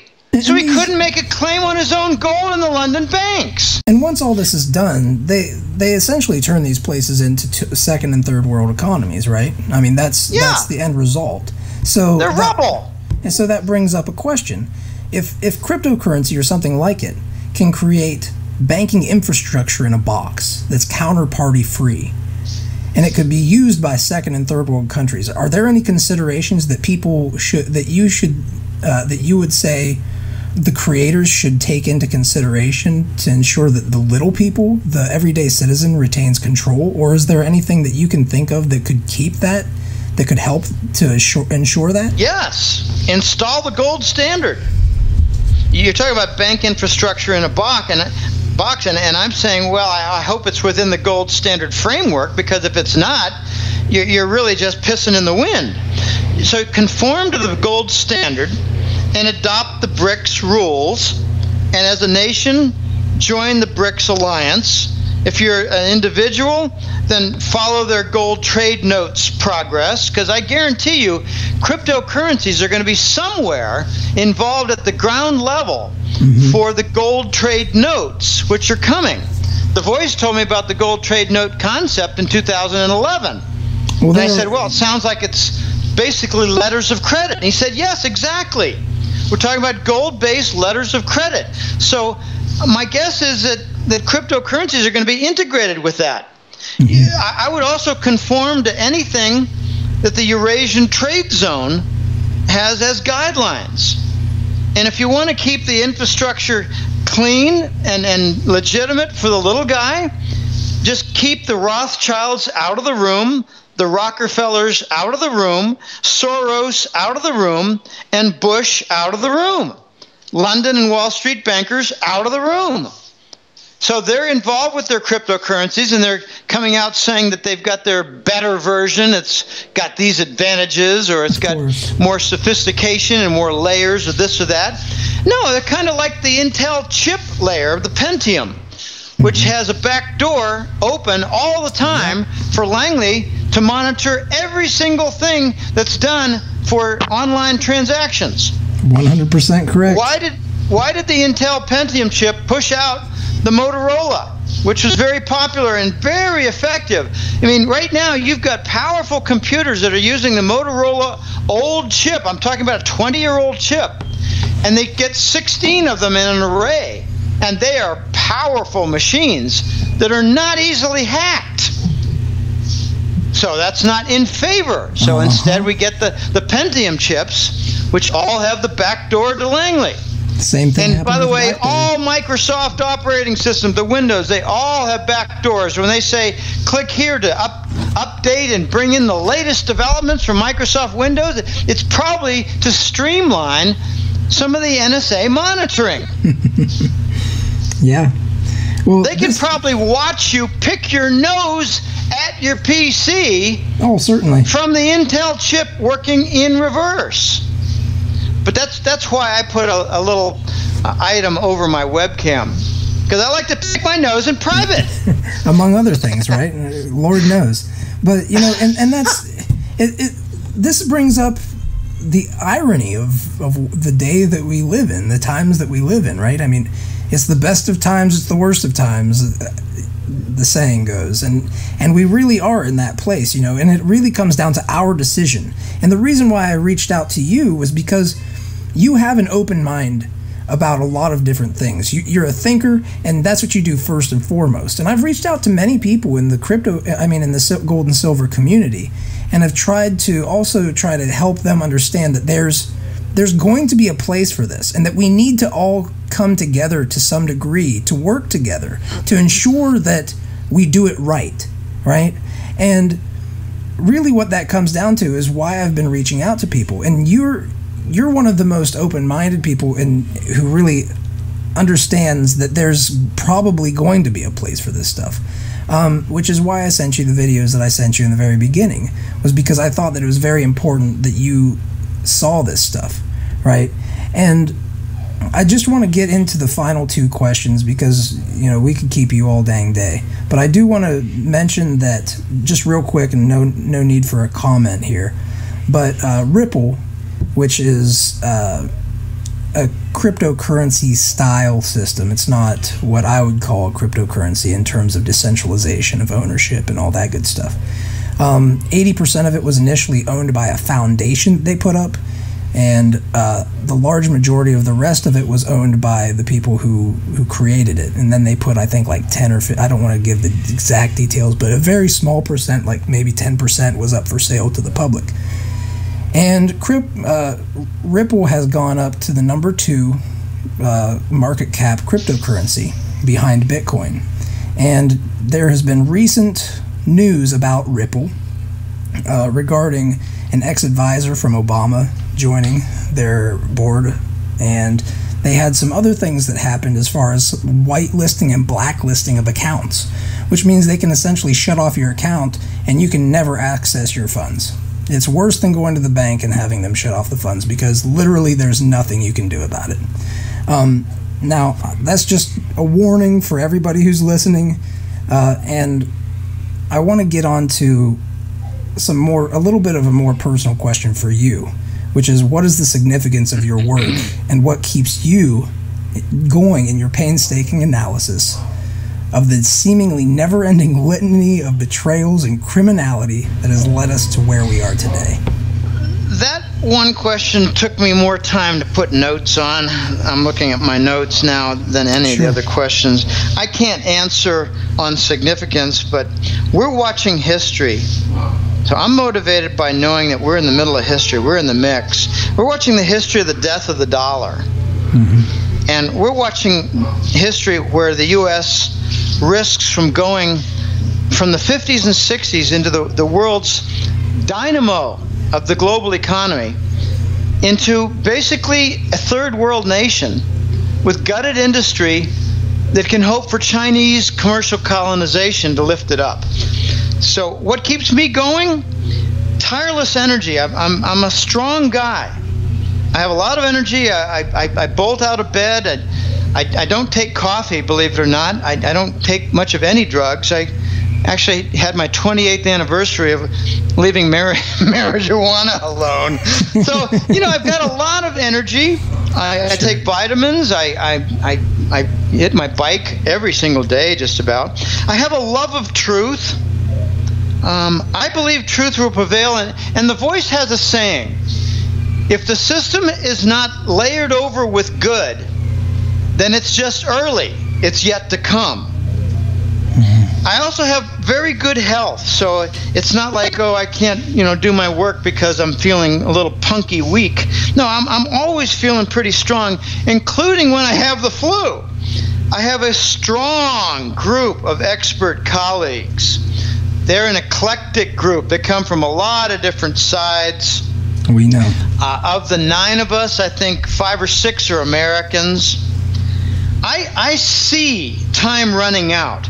By being an analyst with, pretty decent, strong record of correct forecasts, over 80%, I see things coming.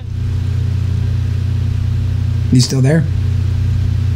Do QE, the Federal Reserve will never resort to what Japan did. I said, of course they will, when no one wants to buy the treasuries anymore. So I called ZIRP zero interest rate forever, and I called QE to infinity. I didn't believe their taper talk. That proved to be correct in my disbelief. So I noticed that back in 2010 and 11 they ran out of options, so they're going to run out of time. Mm-hmm. And I said, what you're going to see in the next few years, I put this in my hat trick letter in 2012 and 13 and early 14, I said, you're going to see all their platforms start to fail and collapse. And you're even going to see the Treasury bond market, which is the last asset bubble, people told me, no, the housing market is the last bubble. I said, no, you haven't seen the 0% convergence yet. We're going to get down to 1% and 2% on the bonds. And I said, oh, we can never, because we're printing too much money. And I said, no, we're printing money to cover the bonds. And they said, oh, that sounds all backwards, Jim. I said, yes, everything's backwards. So I see the end of time for the elite, corrupt Western syndicate. And I had my strangest ever forecast start to come true a year ago.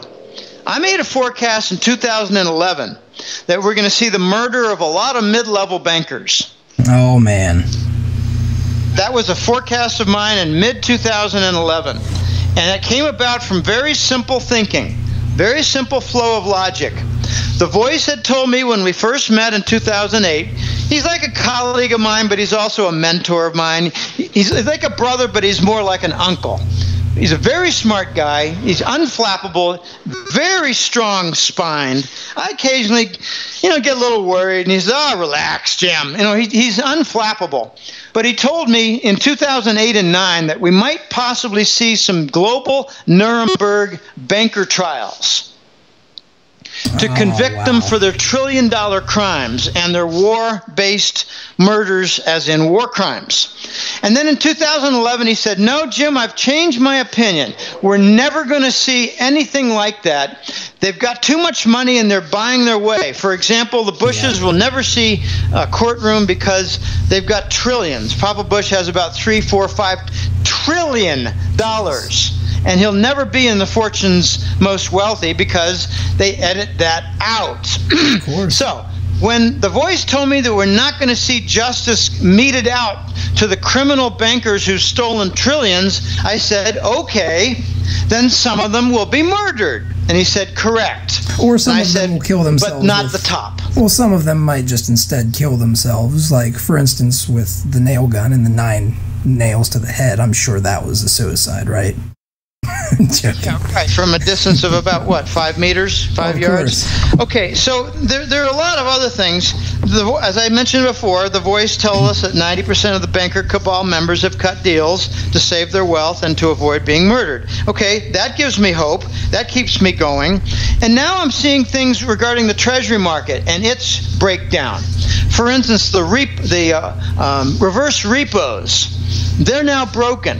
I don't want to get into full details of what they are. Sure. I could define them, but they're basically devices for posting collateral for a quick overnight loan. But the reverse repos have now gone upside down, and the dollar swaps have now gone upside down. What the Fed has done is said, we will be the buyer of last resort, and they have become the only buyer. So all the investors are gone, they're dumping to the Fed, and it's losing its liquidity. It has something like 40% of the liquidity in the Treasury bond market compared to what it had before QE. So I'm seeing the end of the road coming here. You hear the comment that they're kicking the can down the road, but it's gone nuclear and they're running out of road. Okay, that's very true.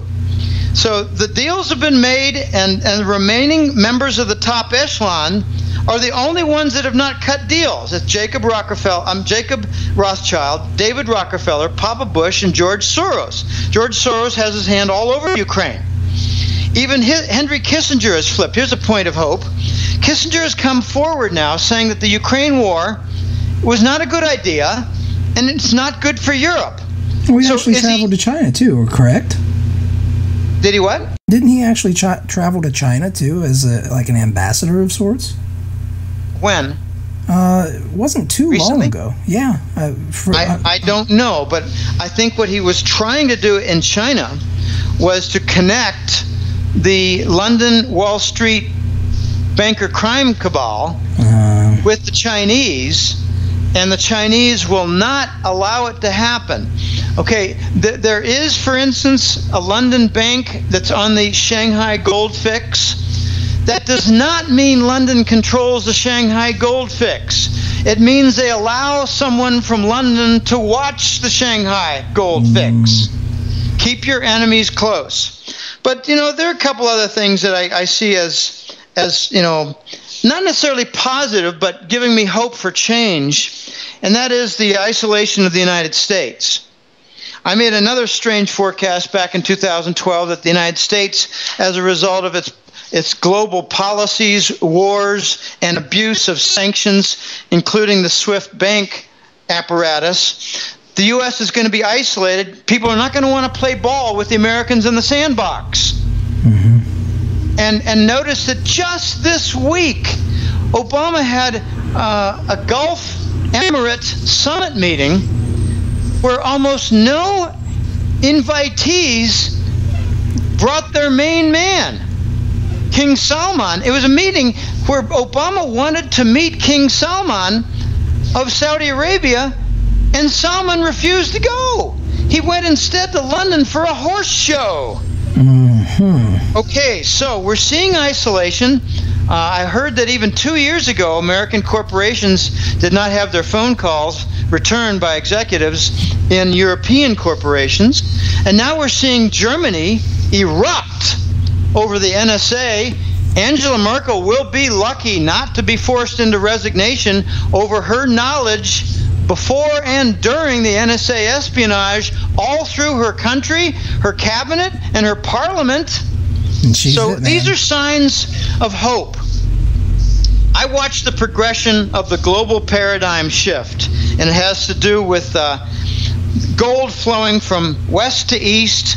Very few people, I think, who are listening here realize that between 25 and 30,000 tons of gold have been moved from London to points in Asia, primarily Hong Kong and Shanghai, since March of 2012 by the White Dragons. 25 to 30,000 tons. That tells me that some people in Asia are really pissed off. And I've come to learn what they were angry about. The London bankers used, without permission, ancient Chinese hoards of gold. I'm talking about tens of thousands of tons of gold in order to underpin the entire euro currency system with its derivatives. Like everywhere else. And they had to give it back. So if the gold is gutted from London, I believe we're going to see the power move to Asia, because gold follows, the power follows the gold. And furthermore, we're really seeing the slow, painful death of paper money. The most important market to watch right now is not the gold. Honestly, this is going to sound silly for a gold analyst. I call myself a golden jackass, but this is the truth. I look, and I have examined, this has now been for about 3 years. It started in early 2012. I don't look at the gold price. I don't look at the silver price. Occasionally, it looks at me, and I see it. Mm-hmm. Someone sends me a message and said, Jim, can you believe we're below 1,200 in gold? I say, no, I haven't looked at the gold price in 2 or 3 months. And they say, oh, you're a funny man. I said, no, I'm not funny. I haven't looked at it in 2 or 3 months. I'm looking at the factors that are going to move the gold phenomenon. I'm looking at the factors that are going to shut down the COMEX. Like, for instance, a very strange phenomenon, the GLD fund, officially called the SPRD Gold Trust. It's running out of gold. It's been rated for several years now by the Wall Street banks, in particular Goldman Sachs, JP Morgan, Citigroup. They just take all they want, and they refuse access to it by legitimate investors who meet the 10,000 share minimum requirement. They refuse them access to the gold. So what we're seeing now is that the GLD inventory is now, between 650 and 750 tons. I don't have the exact number before me, but that's essentially net zero, because much of the GLD gold inventory is gold in motion coming from the mining sector on trucks, heading to mills, heading to refineries, going from A to B to satisfy certain obligations on contracts. And they're running out. They've hit their net zero of around 650 to 700 tons, I believe. So I'm seeing the end of the game here. And it encourages me, tremendously. But then I hear about other things that get me down, and it's okay. I'll take 3 good items for every 1 bad. Nothing's uniform in this world, but I'd like to give a warning to people to wake up. Sure. Your life savings are at risk here. I mean, you're talking about Bitcoin for transactions, but my bigger concern is people's life savings. Oh, definitely. And that's, it's interesting what we're looking at and what we're trying to do, at least in the Bitshares ecosystem, is to find a way of making it so it's a cryptographically secure thing where you can hold value of gold, silver, and all these different assets. But if somebody wants to take it from you, they need to get your private key. And you can carry it with you anywhere. You don't have to worry about, they actually want to have what's called gateways. And China is one of the big places that wants to have these gateways, where you can actually turn your crypto, like bit gold or bit silver, from the Bitshares ecosystem, to actually go to China. I could travel there, have 10,000 ounces of bit gold, and I could go to a gateway and then transfer that and get actual gold. So it's really interesting where we're looking at these things going, and it's funny that the voice guy who you talk about quite often sees this stuff and has told you about this years ago, because that was actually years ago. It was actually right around the time when Bitshares started moving and really started moving forward with respect to this type of system. So it's going to be really interesting, and I'll say for me, at least one glimpse of hope is, I always joke with people, but I say, we're going to, if you've ever heard of Revenge of the Nerds, the movie, it's really kind of funny because I remember for a long time hearing people say, get Jimmy away from that computer and have him go out and do stuff, right? And that's right to a degree if Jimmy always stays on the computer. But one thing that a lot of people don't realize when they're saying that is that Jimmy is on this computer so much, and he's doing things that adults have no clue about. And the skills that he is gaining is making him like a super nerd. He can use these computers to do things that no human being could ever do without the skills that he's got. Well, he's going to be hired by the NSA. That's the Let's problem. hope not. Yeah, potentially you're right, right? Like that is right there, Jim. I swear to God, man, that is right there. That is where the battle is winning the hearts and minds of those people and trying to protect people from what I think the next false flag will be is cyber terrorism, because they recognize that is the next big threat, and they want to assimilate them as opposed to having to detain them indefinitely without trial or charge. Oh, I think we've had 100 trial runs of the cyber terrorism. It's not just been stealing money in bank accounts. It's interrupting the grid for electricity. It's doing a lot of things, but we're going to see a lot more cyber terrorism. And what I've noticed from some of the really smart, true experts, 90% of the cyber terrorism is done by Langley. And 90% of the U.S. blame is given to China, Russia, and Iran. Of course. And it's all false blame. I believe that we're going to see these technicians like Snowden with a conscience. They're coming forward.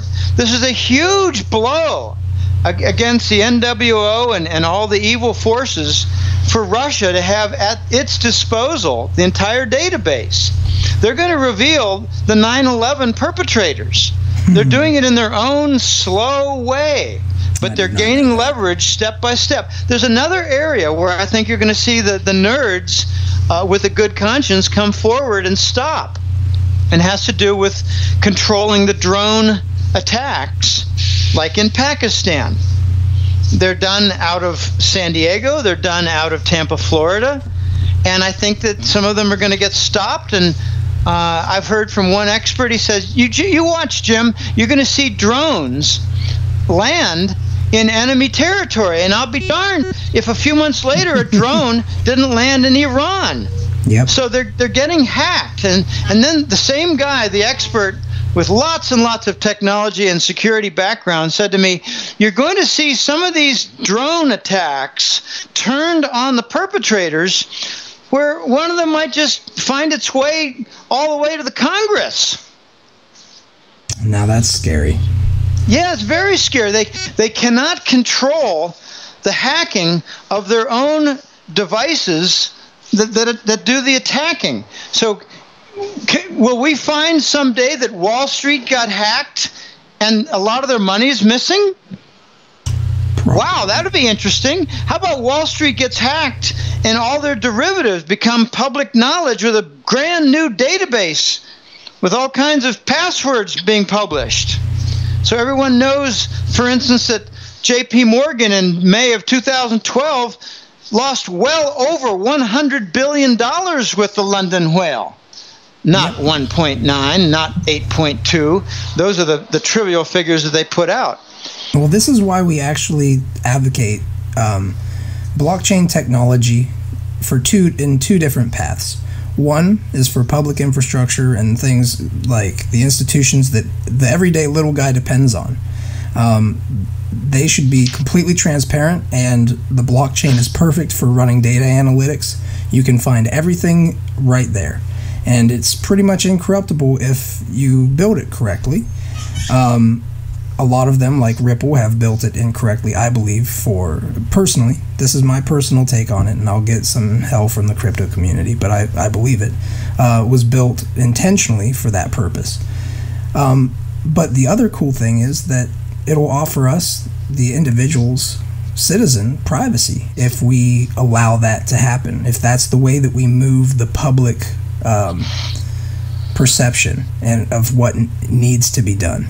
So I'll leave it with this, and I just want to ask you if anybody's interested in reading your newsletter, because I've read a lot of the stuff that you've talked about. I've listened to a lot of the stuff that you've talked about. If they want to help you out for what you're doing, how can they do so?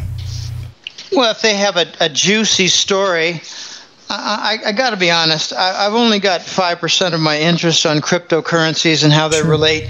And the way I'm interested is how they tie in with the gold trade notes, with the three layers of, central banker at the top level, corporate in the middle level, and retail at the lower level.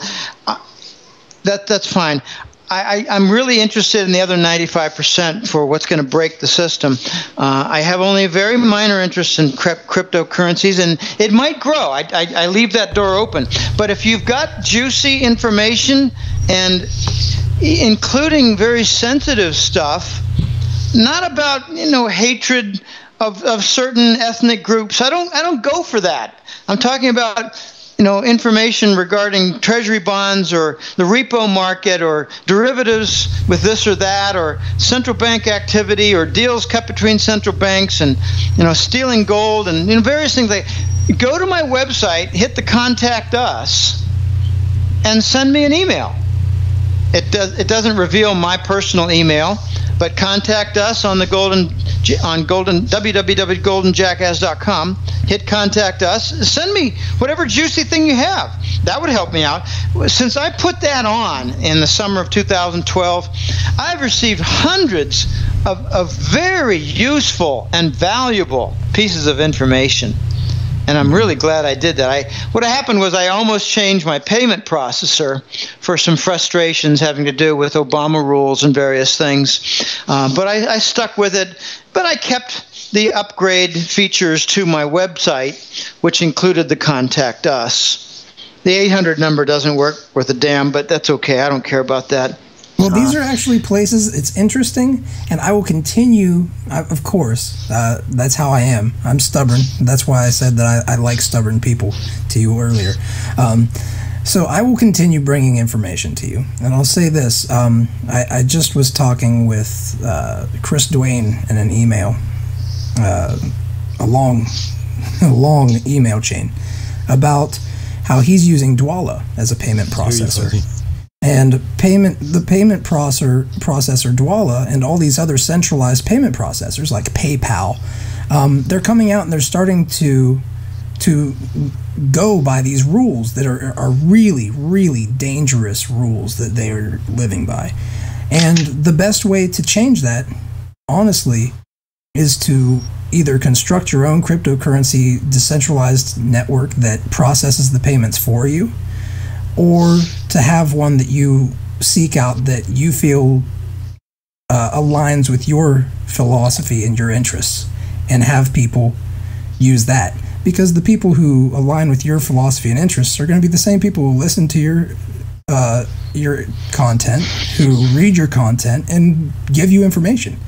And they're going to be the very same people who are going to want to use something different than Dwala and PayPal, when PayPal is coming out saying every bit of intellectual property you ever have is ours, royalty-free, as long as you use our service. So, these things are going... I will say this.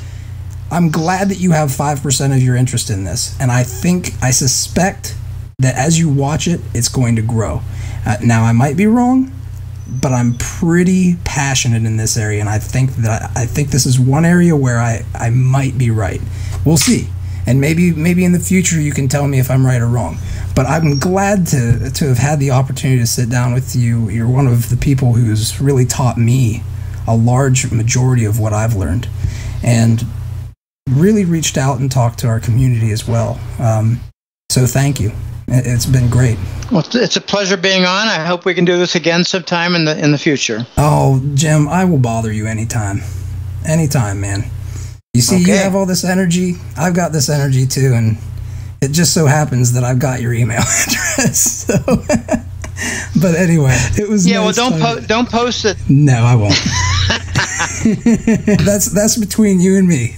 You won't be getting any emails. Everybody else go to the contact. I obviously went to the contact, and he reached back out to me. So, thank you, Jim. My pleasure. Thanks everybody for showing up. It's this was awesome. This is probably one of my favorite interviews thus far, and I look forward to many more.